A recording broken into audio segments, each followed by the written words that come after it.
stop playing with him. Vinci and his bitch. Okay. I'm so bad I got him twerking with me. Today we're going to be doing a DIY marble table. Do y'all see what that looks like? Okay, so we're going to start off by clearing our surface. We need an absolutely clean base. I'm going to wipe it down with Lysol wipes because I have OCD. This marble insert, I actually got this from Amazon.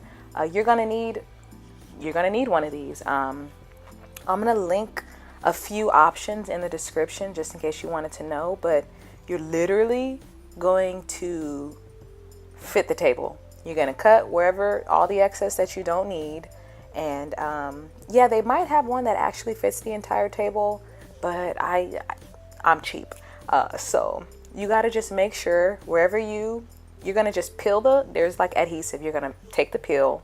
You get what I'm saying. I'm just all tight. I'm tired. But you're going to take the peel it off, and you're going to place it down exactly where you want it. It's like, that's it. You're going to see that I'm picking it up, moving it around because I didn't like how it looked. So you need to do that in the beginning. Otherwise, once you get it all the way on the table, it's going to be a real big inconvenience for you to have to fix it, okay? So just get it together. And then now I'm just adding the final touches. I added it on the sides. Now what I'm doing, I'm taking a card, and this is going to help reduce the bubbles, because you're going to see, like, if you let it sit for 10 minutes, it's going to start bubbling up. So you're just taking your card, Visa, credit, debit, it don't matter. You just need something with a firm, you know, and it's gonna get the bubbles out. So now we've got a marble table. And we're done. Yeah. Hope you guys enjoyed this video.